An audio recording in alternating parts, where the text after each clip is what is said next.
What's up, everybody? It is your friendly neighborhood BJJ podcaster, Rafa Sparza, coming to you live right now. It is 3:41 Best Coast time. I hope you're having a wonderful day. We have a great show for you guys, but before we get to our guest, let's do a quick little reminder. If you're like me and you've gained some weight over COVID, I'm not afraid to talk about it. Mental stigma of gaining weight, it happens. A lot of us aren't training right now. I can encourage you to do this one thing, which is to go to our friends over at No Gi BJJ Gear. Buy yourself some gear, put some in your cart, and then at the very end of it, use the code Grappling Hour 15 to save 15% off of whatever you put in the cart. Now, I'm not going to tell you exactly what to buy, but I can tell you there is a Corona Weight Champ rash guard. And the reason why I think you should get it is I dare someone to tell you you're not that champ right now. Think about it. We've seen over the weekend, there's some catch weights over in the UFC, but hey, listen, we get it. It shouldn't call it catch weight. It should call it Corona weight because everybody is doing their best to navigate how to lose weight and stay in shape at this shape and time. So, No Gi BJJ Gear, do yourself a solid. Use the promotional code Grappling Hour 15. All right, let's talk about our guest here today. 10th Planet Black Belt, also been on Submission Underground 5 times, has been on Finishers Dose times. And he is the recent winner of the trials for the 155 weight class for the Zapatero Invitational, which I believe will take place later this month. I would say a date, but I also don't want to sound dumb. Let's say it's the 30th. He'll tell me if I'm wrong. Ladies and gentlemen, please welcome to the very first time on our show, one, Andrew Alexander. Andrew, how you doing, sir? Hey, what's going on, man? Not too much, man. Well, first and foremost, congrats on becoming the trials winner for the Zapatero. That's got to be a really cool feeling, man. Yeah, I'm super stoked. I had kind of a rough patch before that, so it's always good to finally get back in the win column, kind of get some submissions, some highlights going. So. I mean, the hard part about this as a whole that I explain to competitors is that only usually one person wins, and especially when it's a tournament. So rough patches are relative, especially when there's a small percentage that says you're going to win. It's like when somebody goes to ADCC and they go, I didn't get the results I wanted. I was like, well, one guy in your division did, and that's about it. Yeah. Especially with like super fights too, because I've just had a lot of super fights lately. So it's nice to get like not so much of like a higher profile, big one match, everybody's watching. It's kind of nice to go out there and have like 2-3 matches, kind of get to work the kinks out. A lot of people talk about, they talk about the idea that sometimes your first match is your warm-up match and you really don't have time for that. And then in other areas for Submission Underground, those are 5-minute matches. So they don't always give you the opportunity or ability to do your full spectrum of talent sometimes. Yeah, the 5 minutes is rough. It's super weird. I love being on Submission Underground, especially like during now, but with the no crowd, it's super weird, like just being in an empty warehouse and just, having to like psych yourself up just to go roll. I would ask you about that. So you have gotten that experience. Yeah. What did it feel like? Like you knew going into it would be a little bit different, but just from a perspective of when you guys see the silo that you get to go to and there's all this shrouded secrecy about it, at what point does it feel like you're actually competing? Basically, as soon as you slap hands. So like with Ethan, we get there, we have to like follow just a caravan of cars. They didn't even give us the address the first time, so I had to just like follow behind Austin Vanderford on the freeway and hope I didn't miss the turn. And then we get there and we warm up outside. There's some tents and stuff, so that was kind of cool. I've done some outdoor shows, so that's not too weird. But yeah, as soon as you get in there, it's just the lights, the cage. You're warming up right next to your opponent, so it's kind of weird for both of you. But yeah, it doesn't even feel like you're really doing a match until you're in the cage locked and you're like slapping and going. Because it's so quiet in there that it's weird. It feels like I'm in the gym, but at least in the gym there's music. There's a little bit of a fun atmosphere. But yeah, it takes a little bit to get used to. For that and the holy match, it was I didn't really feel like I usually do in competition, just with not having like anybody watching. It seems like. Are you a person that gets more amped with more of a crowd? Yeah, I wouldn't say like amped, but it's a lot easier for me to kind of just get in the zone, I guess. It's kind of weird. I just like the energy that it brought. Just having like people watching, or even if they're not watching, but just having like the room kind of buzzing, it seems a lot more calming for me, oddly enough. I'll be very, very honest with you. I have no real want or need to compete, but the one thing I do want to do is have the showmanship. So I'll do the entrance and I'll make it like one of those old school pride fighting entrances with choreography and lots of culture. And then as soon as I get over to the ring or the octagon, I just be like, and I'm out. I'm good. That was fun. Thanks, everybody. That was my time. Yeah, just do the entrance, get the pop, leave. Hey, man, I mean, if there's nothing else that I know how to do, it's is to be a showman. So I would tell you, I understand from a certain perspective of getting in a mindset, it can be a little bit more on the impetus of the athlete to put themselves there and get there, especially for something we're so used to. But did it feel good to at least be competing? Because given the quarantine and the pandemic, I know a lot of people aren't getting those opportunities right now. Yeah.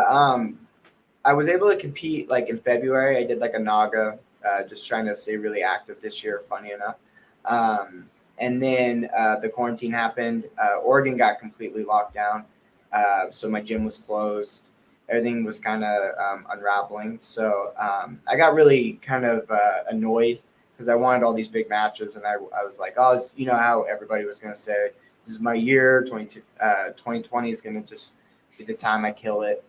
So, you know, once everything dried up, I was pretty mad, bitter, to say the least. And then I just got a call from Heather from SUG offering me Ethan Krellenstein, which was like the biggest match that I've probably had to this date. So that was kind of a shock, and it was like perfect timing. I finally get a big match, and it's right at the perfect time where nothing's happening. So I was super amped for that.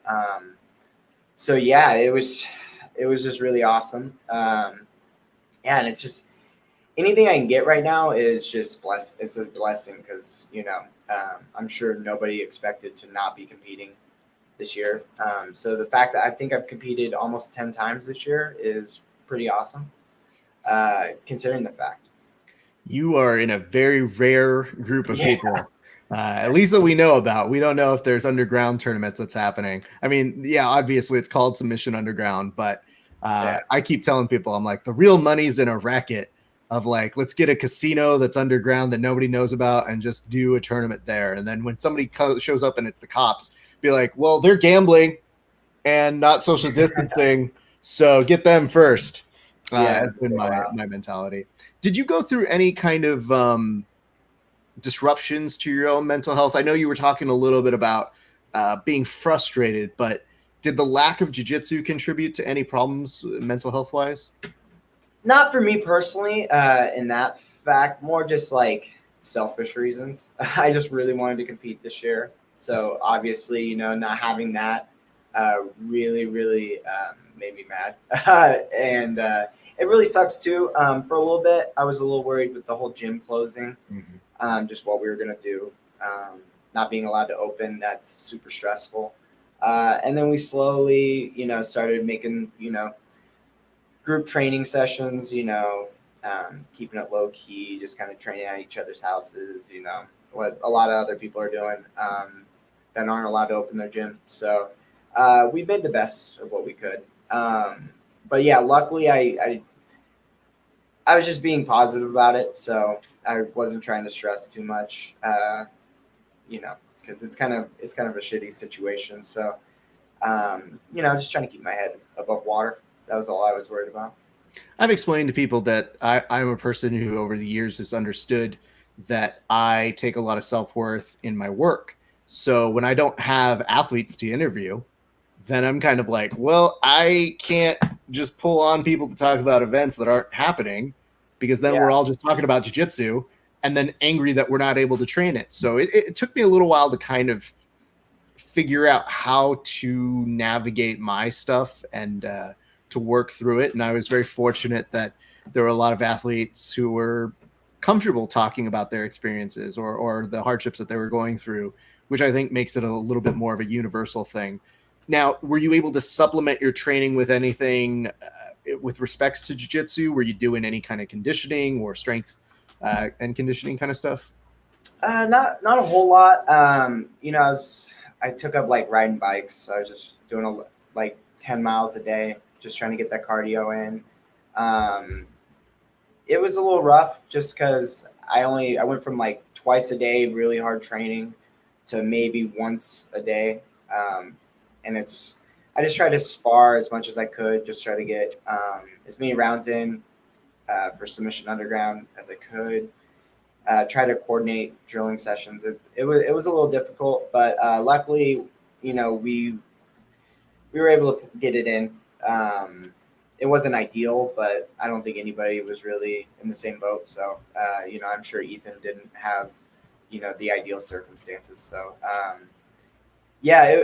don't really lift a lot of weights. So basically it's just trying to get rounds in, trying to get some drilling in.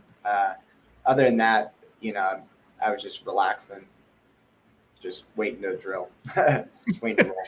I understand that. I hate all this, cardio and Yeah. lifting weights. Like, it's just not like, that's the whole reason I do jiu-jitsu. I don't go do those things. I came here because I said, oh, this is cool and different, and I don't have to be on a treadmill. Those things are dumb to me. Yeah, same. Even being like with all these super fights coming up, and it is really hard to supplement strength training, cardio. It's like I just want to do jiu-jitsu, just try to work on my technique, and everything else will come, hopefully. So that's a good perspective. Well, obviously, I think that's a big compliment that Submission Underground was calling you during a pandemic, because it meant that they could rely on you and they knew that you would be somebody who would be interested in an opportunity during times where not everybody's going to want to compete.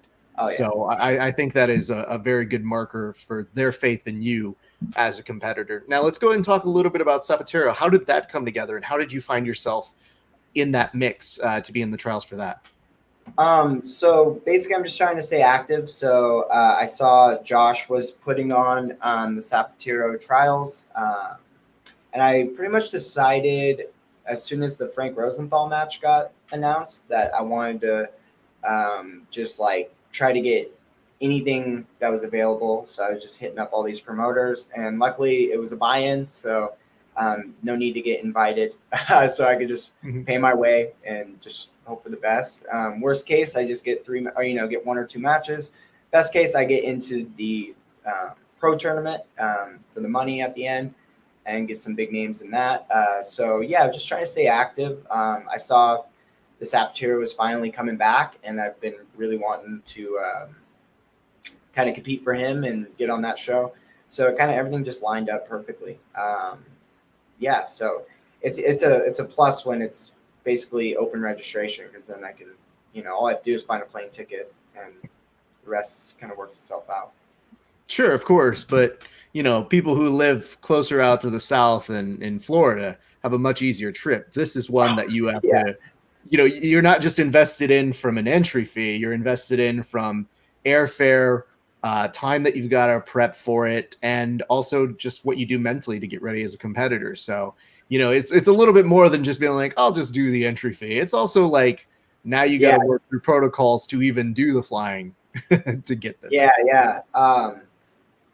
The super fight before that with finishers, that was at an undisclosed location somewhere in New Jersey.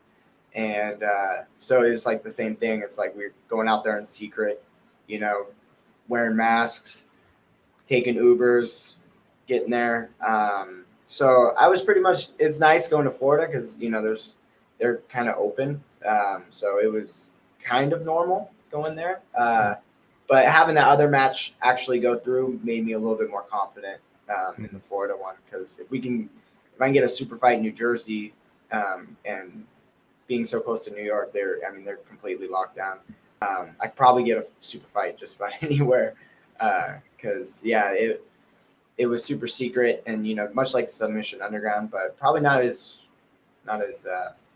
bad because I think the people in Portland are a little more relaxed than they are on the East Coast, just because New York was was hit really hard with the pandemic and stuff. So, yeah, it was nice. Luckily, I have sponsors too, so they kind of helped me with the airfare. So that, along with just kind of open tournaments, it makes it really easy to kind of go out and compete. Travel sucks, but it's just part of the game. Absolutely. Speaking of part of the game, we have a couple notes here. The first of which is Raph is lame from Josh LeDuc, who apparently has crawled out of his Jabba the Hutt residence to go ahead and chime in on this one. And number two, he says, grow your beard back, Andrew. So that would assume he has some sort of weird credibility as someone with solid facial hair. His is very weak, so I wouldn't take any stock in any of that. Yeah, I mean, I could grow it back in a couple weeks pretty easily, so that's not a problem. Fair enough. Talk me through your day, man. I want to hear about your competition. So how many matches was it? And tell me a little bit about the progression that you had in terms of getting the winner's circle. Yeah, so I wasn't quite sure how many people were actually going to be there because it was just open registration. So I think there was about 10 or 11 guys, including myself. First guy, I believe, was a purple belt. Not too sure his name. Yeah, it was good. It was kind of weird because I haven't been to Florida yet, so the humidity was different. So that was kind of tough to start off my first match. So I just kind of wanted to get a good shakeout, get used to the heat there. Luckily, it went pretty fast. It's hard to say because when I go in there, it feels like it takes forever. I don't know. I could have a 20-second match and it feels like I've been in there for 10 minutes. So yeah, I was just able to kind of play a different side of my game that I usually don't play. Look to take his back. I think I got the first one with a rear naked choke pretty quick. I think a couple minutes in. Yeah, so it's just kind of like a feeling out process. So I just try to get the first one out of the way and keep warming up, stuff like that. Then I think the second match I had Mike John from Costa Mesa, one of our black belts. We ended up meeting in the semis. Never rolled with him before, so being another 10th planet black belt, it's kind of hard because we know each other pretty well. We run through the same circles, so I knew he was gonna be very wary of my leg game. Probably try to wrestle me a little bit. So I just try to, trying to mix it up with him is always a little difficult. So I think I was able to catch him. I think the stream cut out, but I was able to catch him with an inside heel hook. Some new entry I've been playing, so I don't think he was too ready for that, which was cool because Mike Johns, I thought he was 170. So when I saw him there at the weigh-ins, I was a little surprised because he's a big 155er. So I was just trying to keep him off my neck and, try to get to the finals. A wise decision considering earlier in the day he went viral with a Dragon Sleeper finisher, which is not quite something you see a ton. No, not at all. Yeah, when I saw that was wild. The Executioner, that's how I know it from Scott Epstein. Well, perfectly fine. I would tell you it is correctly known as a Dragon Sleeper, the Ultimate Dragons finisher in pro wrestling. And it was funny because I sent Mike John a note. And normally I like to give him shit because we've trained a little bit here and there. And he's a good friend of the show. But I said, hey, man, no jokes. You did really good. That was really impressive, man. And he was like, no jokes? That's it. That's what you got from me? I was like, no, I mean, it's pretty impressive. Now, granted, I know you paid that guy off to take that. But I mean, obviously, it's a pretty impressive clip, but he was really jazzed about it. And I think that much like when I see somebody get a clip, even if they don't win, I go, I don't think you understand what that clip does. I think for a lot of us who are spectators and fans of the sport, when you see clips like that, you're like, oh, I want to watch that guy compete. And he caught it at thin air. I forgot how he set it up, but it was funny because it was kind of a back and forth match. He was just kind of chasing the guy down a lot. So, he's on top playing his usual game, and then out of nowhere he caught that submission. Yeah. Which I always see that, and I'm like, damn, I definitely don't want to get hit with that. So now I got to watch out for that. Awesome. Because that's something you don't really like train. I know I have a couple guys in my gym that play that a little bit, but it's so hard because it's such a dangerous move. I just don't ever want to get hit with like that reverse kind of guillotine style submission. I mean, and also, yeah. Go ahead. I'm sorry. Also, if you get hit with that, that's gonna blow up. So no one wants to be on that end of a highlight reel. Correct. So, yeah. Well, I very hilariously had Jordan Hawley come train with us one day before, I think it was Subversive 2. And my policy is, listen, dude, it's not like I really am going to hurt you. You're obviously kind of a better talent than I am. But if I have a choice, you have to perform tomorrow. And I don't want to be the guy who does like falls and trips and you can't compete. And it didn't take him long to do that move to me. And I was like, it looks like that moment when you have prison rules and you go, oh, okay, I see how this is going. Oh, okay. Yeah. That's the worst. But at the same point, I'm like, man, I don't know, man. I don't really have a great game against you, sir. So I just laughed and told him afterwards. I was like, hey, man, live by the sword, die by the sword. I get it. We do a whole bunch of silly stuff with pro wrestling moves. So we're there. But yeah, I didn't get to see that clip. But I had talked with Mike and he had very, very high appreciation for you in terms of your ability. So let's move on over to, this is now the finals match. Yeah. So finals, Emilio Hernandez. I think he trains somewhere in the Midwest. I was pretty familiar with him going in. So when I saw that Emilio was doing it, he was kind of last second entry. So I thought that was pretty cool because we competed on the same finishers card when I faced Pierre Oliver from TriStar. So I've seen his game. I've seen him go against Keith Krikorian a few times, and actually was in Keith's corner for his last finishers when he won the 145 division, which was against Emilio. So I had a pretty good idea of what I wanted to do against him. He's usually a 45er, so being in the 55, I thought maybe I could get on top, kind of put some weight on him. As soon as the match started, that wasn't the case. It was just leg locks galore. He's super explosive, so just trying not to get flying armbarred every second was just my whole game plan. Right out the gate, he almost hit me with that flying armbar. And somehow I just inverted into his legs. And then I found it was pretty easy to get in on his legs. I didn't have a very good finishing mechanics or whatever you want to say. I was just kind of getting ahead of myself, but I found that I could get in whenever I wanted to, and it slowed down his passing enough that I was, you take enough shots. I was like, maybe one of these leg locks would stick. So it was a really tough match. His passing is super hard to deal with. He's always moving forward. They call him the Scramble King for a reason. So I was just trying to, stay ahead of the scrambles, lace up his legs, kind of slow him down. And then we went to overtime, which for me, I don't think I've ever won an overtime. I'm still getting good at that format, even though I'm a 10th player guy. You'd think I'd be really good at overtime. Not the case. So I was a little stressed about that. But luckily, I'm starting to get a lot more comfortable with actually being strategic in overtime and not just trying to take their head off and just let them go. So I was able to, slow them down and get the finish with the rear naked choke.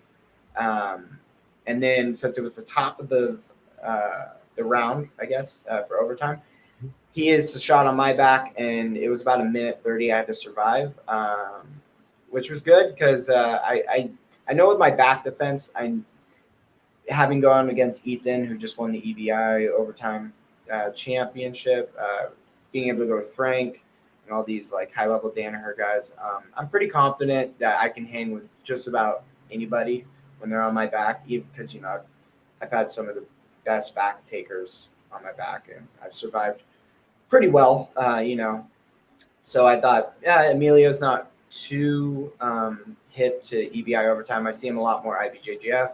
I thought it'd be easy. He did get under my neck for a second, as you saw.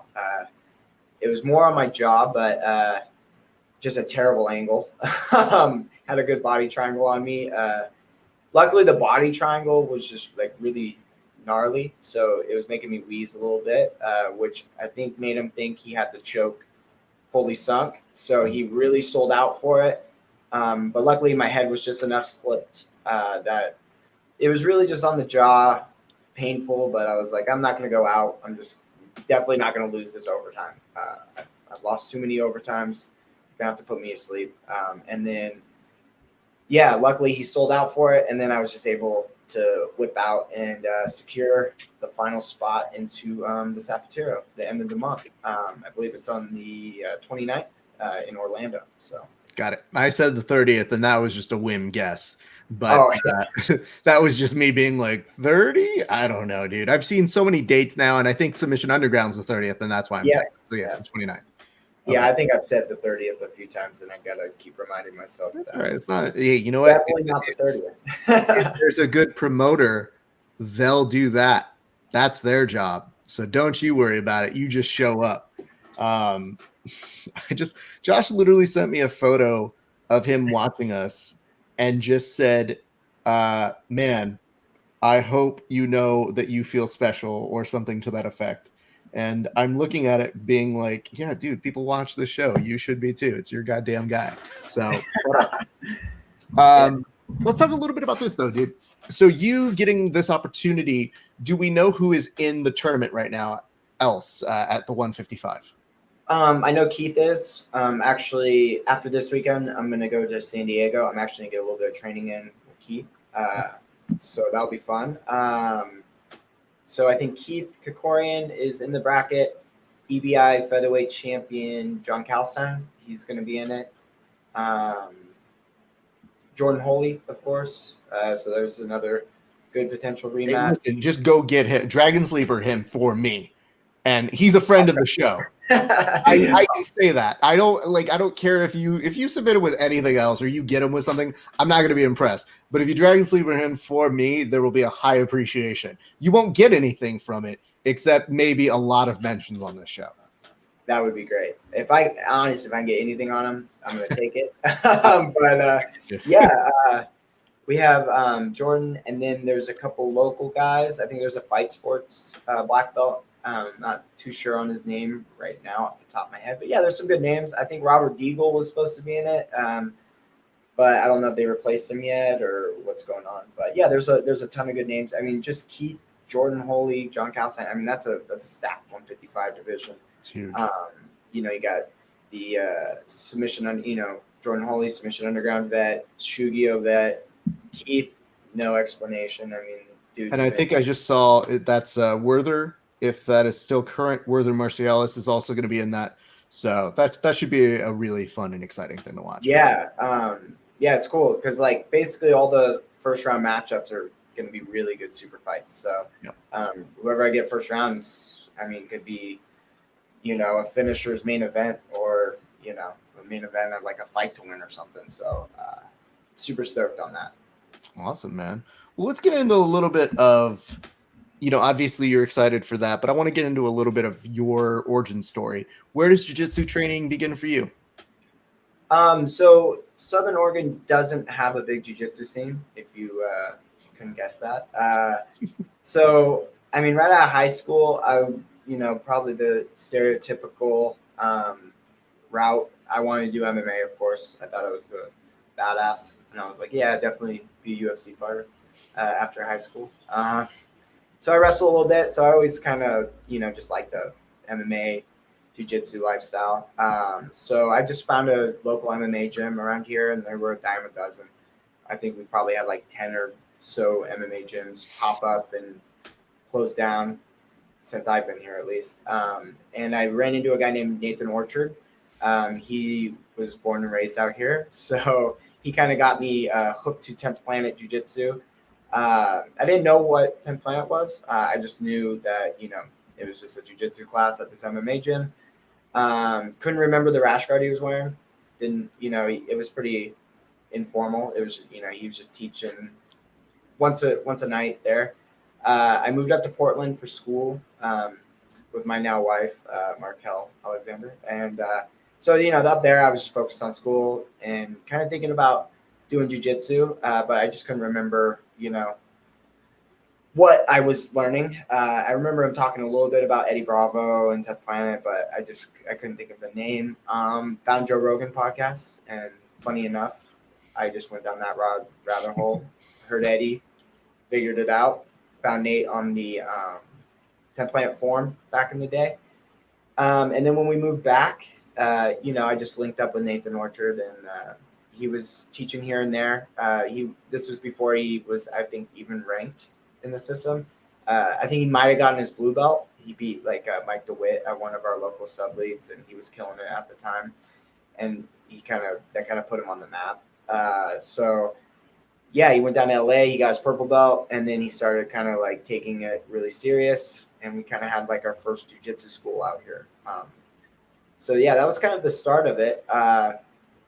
From then, he ended up getting I think his girlfriend at the time got a job or something, or he had some opportunity in Portland. So he was moving away, kind of left me out of luck. Cause we had like 5 guys maybe with Orchard, which is hard to believe. Cause you look at his gym now in Seattle, he's like a superstar up there. So it's just kind of funny because we couldn't pay guys to come train with us down here. So he left. It kind of left us just without a coach.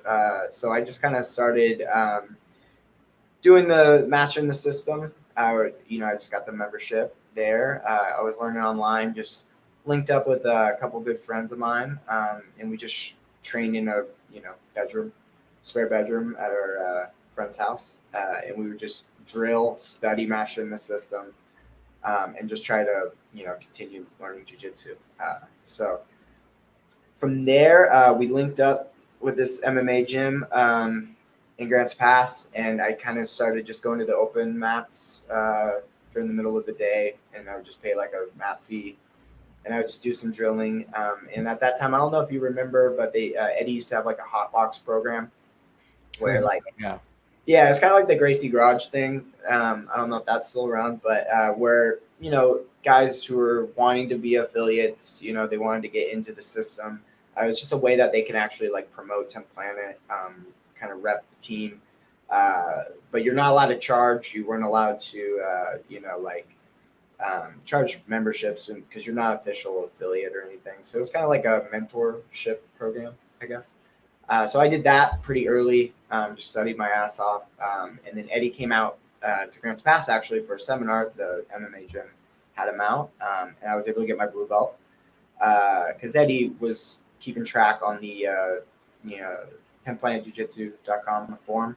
So I would just post my highlights there. I was just competing like a madman, just racking up a bunch of submissions, and I just make shitty highlights, put them on the forum, hope Eddie saw them or whatever. Eventually he did, and at the seminar we were able to roll and stuff, and he awarded me my blue belt. From there, I started teaching and just working on getting my affiliation. So yeah, I think within like 6 months of being Hotbox, I made the video. I got in touch with Eddie, went through all the techniques, just showed him that I knew the system pretty well. And, I would just study it for hours. So like I had that down, like mastering the rubber guard, mastering the twister. I had that down like the back of my hand. Yeah. So I just, opened, I think it was 2013 as a blue belt here, which I think if I was anywhere else, probably would have been really, really difficult, if not impossible to stay open. But since, there wasn't a huge jiu-jitsu scene, I think we had a gi school out in Medford, but that's like 40 minutes south. So it's just kind of everything aligned up pretty perfectly.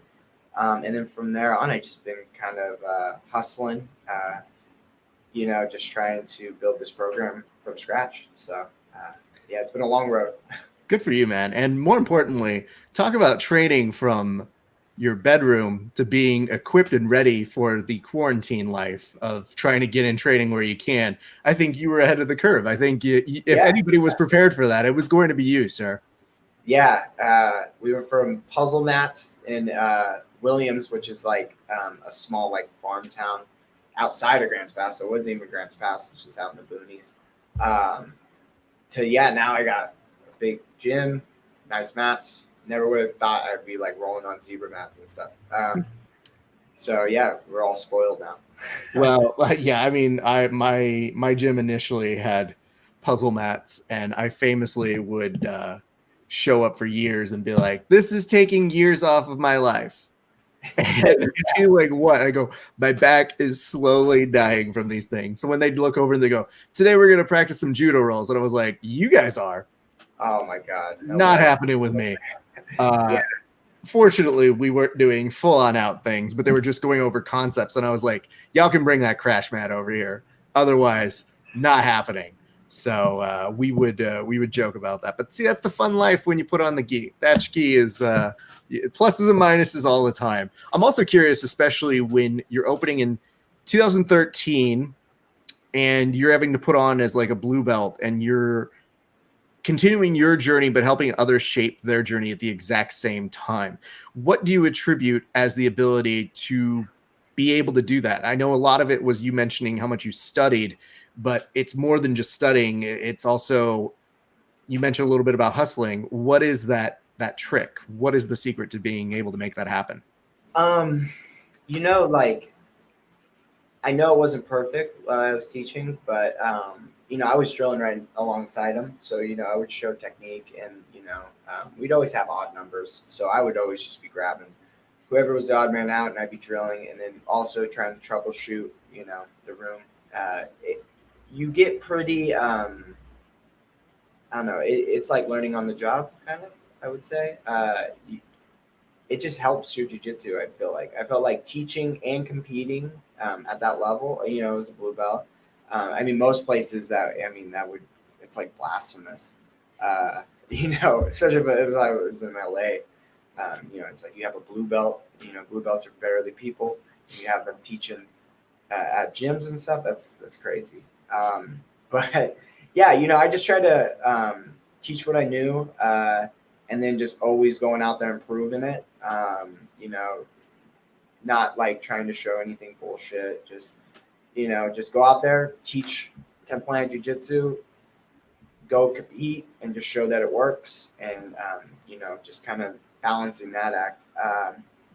Yeah, so it was pretty difficult. I mean, it feels like so long ago. It's kind of hard to like really pick it up, but being a blue belt, I mean, I just tried to bust my ass the best I could because who knows, whatever gym we were running out of could be closed any day. You never really know, especially with like MMA gyms and running out of somebody else's spot.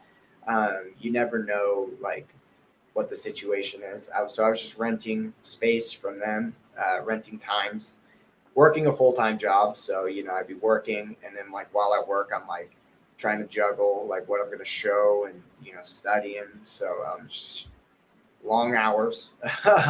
What was your full-time job at the time? I worked at a grocery store, Fred Meyer. So I was just stocking shelves, working produce and stuff. So terrible employee because basically I was just I only cared about jiu-jitsu. So I was just doing the bare minimum, not treating it as like a career. I knew what I wanted to do. I wanted to do this full time. So that's been my goal from the beginning. Just not really taking anything serious except for jiu-jitsu, which that's probably a terrible life advice, but it worked out for me. So, well, this segues nicely into a question I do ask all of our guests, which is, when did you fall in love with jiu-jitsu? As in, when did you go from just being a hobbyist to somebody who said, man, I think this is really what I want to spend my life doing? Honestly, I would say that first class with Nathan Orchard way back when. I was doing the MMA classes, just getting beat up by grown men. And then when you realize like what it's like getting hit, and then, realizing like I'm a 155-pound, 18-year-old kid, and guys who fight at 155 pounds and MMA are like 200 pounds. You find out very quickly you're probably not really meant for this. I felt, for me at least, real quick, I was like, I'm probably never going to be a UFC fighter. And I just love jiu-jitsu. Like, I just love grappling because I wrestled before. And then when you add submissions into it, I don't know, I just got obsessed after that one class. And, you know, the rolling, of course, sells you on it too. So, yeah, I mean, once I did that, I kind of started seeing where Orchard was going. And I was like, oh, wow, you could really make a thing of this. And that was in 2013 when, you know, I don't think this jiu-jitsu scene was as huge, especially in Oregon. It wasn't nearly that big, but you know, I saw him with what he was doing with 10 Planet Portland and Phil at the time. I just kind of was like, I could do that. There's no reason why that can't be me. So yeah, I just right then and there, I just kind of decided like that's what I wanted to do. If it never like flourished into me opening my own gym, it just happened to be me just training, you know, here and there, that so be it. I just knew I was just going to do this for a very long time, if not the rest of my life. So I will be totally forthcoming with you in saying I have asked that exact same question to Nate, and I did it in person. It's somewhere in the Grappling Hour vault somewhere, so one of these days I'll release it. But to give you who may be listening an idea as to how persuasive or how much you want to live that life, by the end of the response from his question, he went on this 5-minute, super passionate, like, why do I love jiu-jitsu and how did I fall in love? Man, let me tell you what it is. And he just started telling this story. And I was like, I don't compete, but I want to go now compete. Like, yeah. Yo, Nate, I don't know what kind of voodoo spell you were doing on me, but like, I am the least interested in this. And I couldn't be more like, sign me up right now. Like, we were at a tournament. I was about to be like, yo, I'll go in. I got next. Yeah. Honestly, I feel like the same way. Something about Nathan and his just, I don't know, the way he sells it is like he's 100% into this lifestyle, and it just rubs off on everybody that he comes across. And I feel like that happened with me. You see the passion from him, and then with Eddie, you know, he's had my back since blue belt. Once I got my affiliation through him, just having Eddie's support, that also really, you know, was a big thing because, you know, he told me right off the bat that, you know, you're a blue belt, you know, good luck. Blue belts usually don't survive. So you're going to have to bust your ass. But, you know, I just basically want to prove him right. So that was a big, you know, thing for me, just keeping the gym going and, you know, just prove that, like, yeah, you made the right decision having me open as a blue belt and all that. And, yeah, but like what you said with Nathan, yeah, I feel like same exact thing. And I feel like that's why I'm where I'm at today, because I feel like my students probably feel the same. You know, I think if your instructor or the guy that you're working with is super passionate with what he's doing and what he's teaching, it just makes it super easy to align yourself with it. You know, you go to these gyms where it's like the guy's kind of like just treats it like a 9 to 5. It can be really easy just to be like, yeah, I don't really give a shit about this. Just a hobby, whatever. But when the guy's like super passionate about it and, you know, he kind of breathes that lifestyle, it's really easy to align yourself with that. So, yeah. I mean, the one thing I have to draw short with Nate is I have to be like, listen, dude, if this was any other time, I feel like if you were born in a different era, you would have been some weird samurai that would have been like, we're going to war. And I would have been like, no, we're not. Like, shut up. You go. Like, you go do that, Nate. Like, I just feel like who he is consistent with any era that would have been him. And so to me, I've been very, you know, every time he's made time for us and we've done interviews, and I just, I have a high appreciation for him and what he does. And I always love watching him compete. Oh yeah, same. I wish more people would have him on. He's a super interesting guy. Oh, absolutely, man. I mean, that's the hard part is when I see him talk, I realize there are so many people who you interview and you just kind of say like, hey man, we vibe. I think we should do this again, sort of a thing. And, you know, we would run into each other, and he's one of the people that I would interview when he actually didn't win, because I said like, yo, this performance was too good not to talk about. And for me, I always feel like I should talk to the winner, but if somebody really does something that I think is exceptional, to do that. Now, granted, I don't think he wanted to talk to me, but he made time for me. And when he won the Shugyo, I just remembered him being like, man, when I hit him up, I was like, I want to talk to you because you won. And like, you know, yeah, I was hoping things would go well for you, but there's nothing I did. You did it. Yeah, I felt that was pretty big because that format is so gangster that you know, you never know who's going to come out of that. No time limit, sub only. He had Domingos, he had Jordan Holy, crazy leg lock guy, and then Sean Weisenberg, which not a lot of guys know about that dude out here, but that guy's a crazy good wrestler, super tough. I mean, that guy's just a beast. And I think he beat Boogie at the ADCC trials right before that. You know, just I've never seen anybody dive into Boogie's rubber guard and just come out alive. And that dude was eating everything and not tapping and still coming at that dude. Good call. I think I remember that. Yeah. Yeah. So just the fact he went through all those killers, and then he got Roshkov in the finals. And anybody on that other side, those are all tough matchups for Nate. You know, you got Keith. Keith's not an easy out for anybody, especially the run he was having at the time too. I thought a lot of people. I thought Keith. It was going to be Keith and Orchard. Super biased, obviously, but and then of course Ethan Krellenstein, him and Nate. You know, they already faced each other, so that's a great rematch. And then. I think he's faced Bacalao before, but you know, choose your poison with that Shugyo tournament. Yeah. In fact, he came out and he did so. I mean, it was so impressive too. I don't think he had a match over like 4 minutes, right? 4 or 5 minutes. Well, that was kind of one of the things that we were saying. You know, I told Phil, I was like, hey man, I don't want to know anything about this. I want you, like, I know you want to keep secrecy about it, but I'm going to interview you, and I just want to know what I'm supposed to know. Because it's so rare that you can ever feel surprised in this sport with as many social media members or as many people who overshare their sort of stuff. So I always feel like anytime something happens, I go, I already know that. I already knew this. I knew that event was happening. They told me this, or they told me. So I told Phil, I was like, don't tell me anything. We'll do the interview. I watched it. And as I watched it live, it felt so nice. So Phil, if you're listening, listen, I get that there's a pandemic, but if I don't see a new episode series of this and we've got the perfect setup for it, I'm coming in for you, Phil, and I will put that statement out there. Yeah, we got to get it.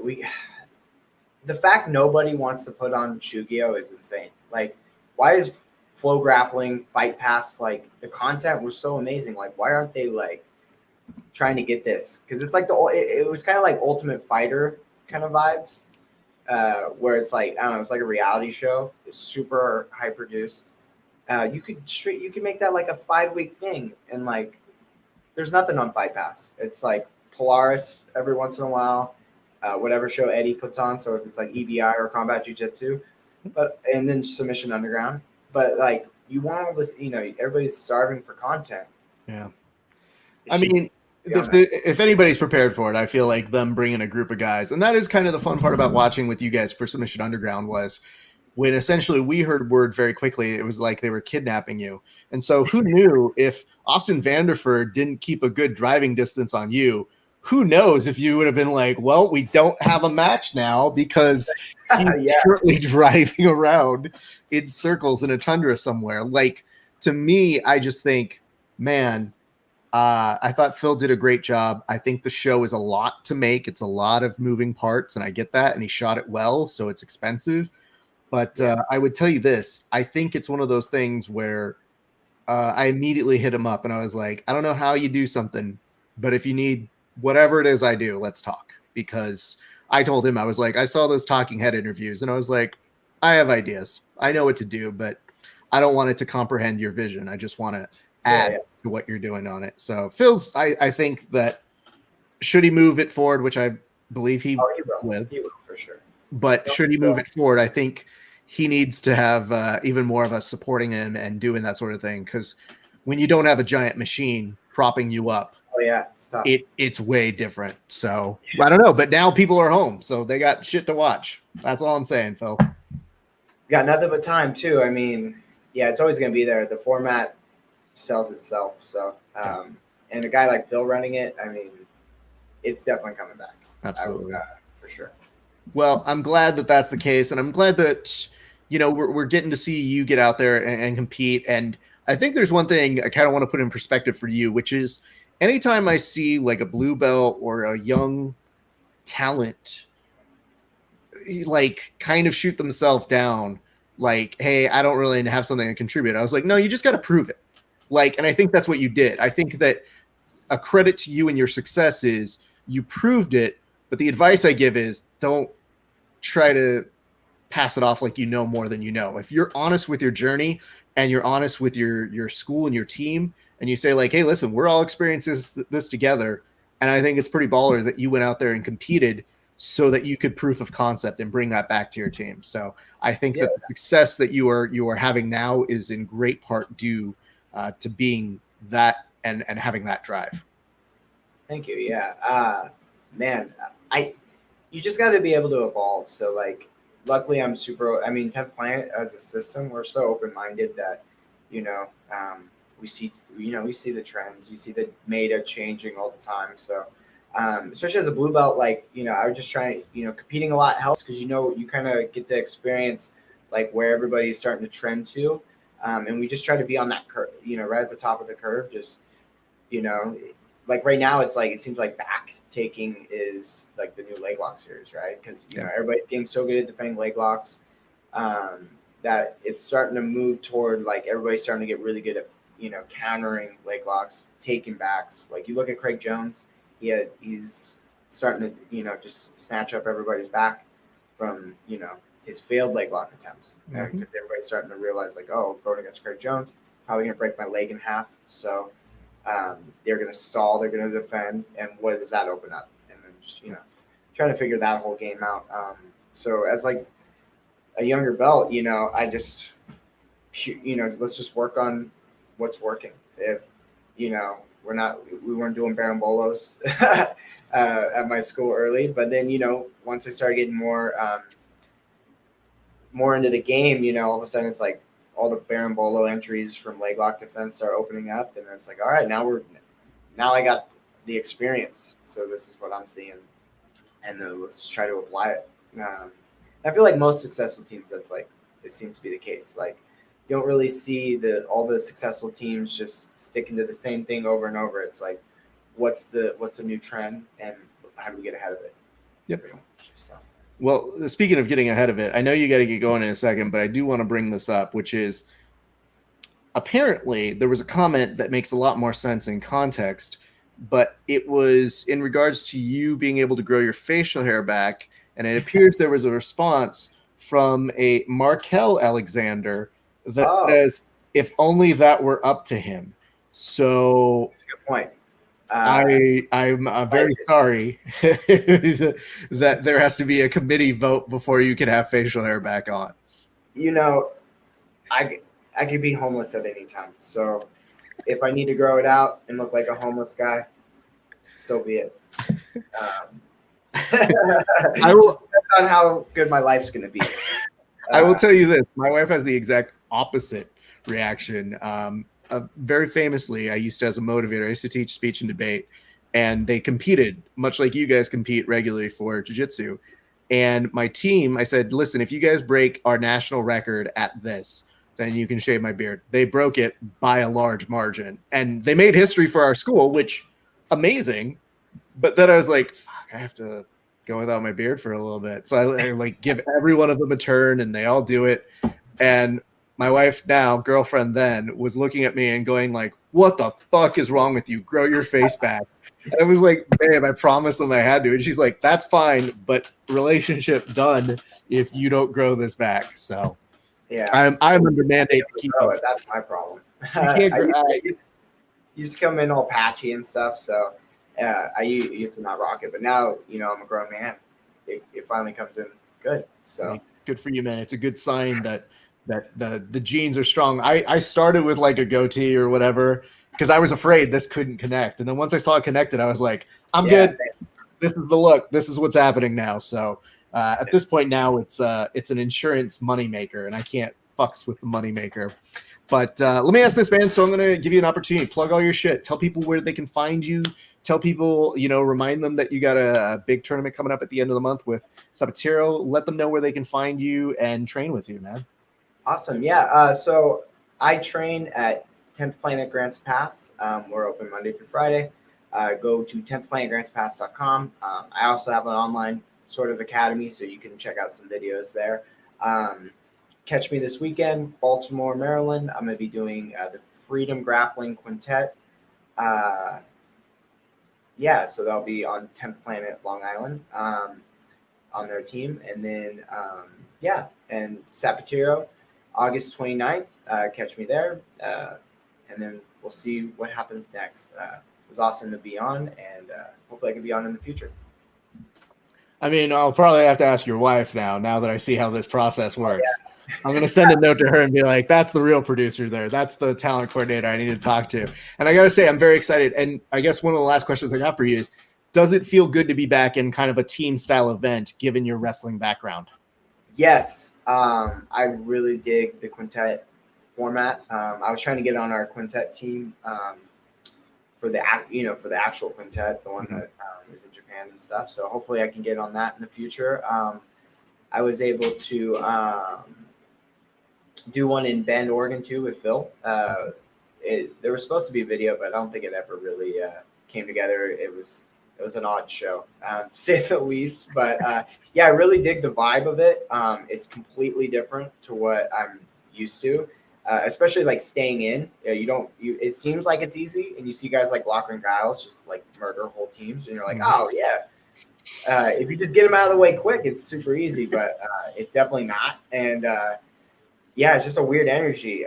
So this weekend's actually a little different. I think, there's draws usually. This one's no time limit. So there's no draws. It will, first match could be 5 minutes, 30 minutes. And then if you win, you got the next guy right then. So it's definitely going to be a struggle for cardio. I'm really into that. I think that's a great thing. No wonder they're calling this the Freedom Invitational. I'm gonna have to get in touch with these gents, because I'll tell you much, man. Growing up as a pro wrestling fan, when I used to watch Survivor Series and I would see those sorts of things, then when people asked, "Well, what's Quintet?" I was like, "It's Survivor Series, but for grappling. It's dope AF. Watch it." So I get super hype on these because I just think the stories tell themselves. Yeah, and it seems like there's always one guy that always stands out during those shows, like Gio. That was one of the biggest upsets of all time. Hassine Wright is a killer, and that dude came murdering all the Tiger Muay Thai. So it's like, who's going to take this guy out? And it just so happens to be the smallest guy on our team.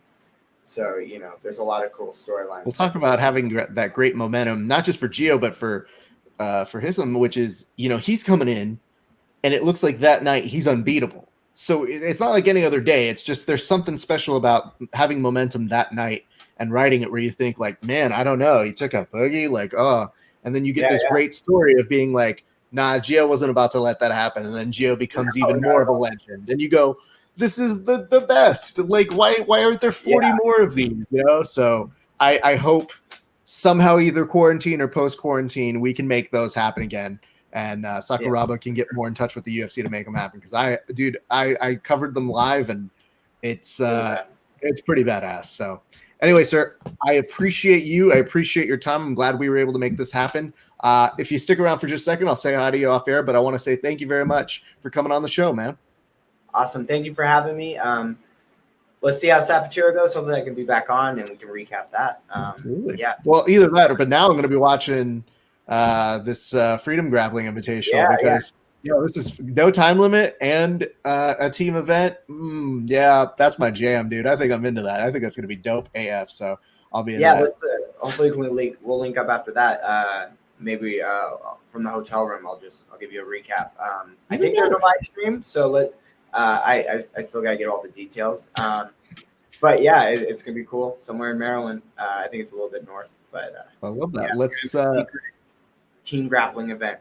It's gonna be We'll fun. definitely keep that going on, man. So like I said, I'll talk to you just a second off air. I'm just going to close this bitch up, and then I will say a proper goodbye. But thank you to one Andrew Alexander. Go catch him. It's going to be great this weekend, but then some material for our good friend Josh Leduc. That is going on at the end of the month, August 29th. Get excited for those things. I just want to remind you guys, if you are buying new gear, go to our friends over at Nogi BJJ Gear. Buy yourself something there. Take 15% while using the code Grappling Hour 15. That is going to do it for us here on this interview here today, but we've always got more content, more stuff coming. I'm not sure if I'm going to be watching Dana White's Contender Series in about another 30 minutes or so, but I just want to give you guys a heads up. If not, you'll probably see me later on this week, or for sure at the very next UFC. That's going to do it for us here at the show. Don't forget, New Verbal Tap, episode 420. You know, if you do that, then do that. I don't. Kev does, so he's going to be super high. Thank you so much for watching. It's been a great day for grappling. We'll see you back.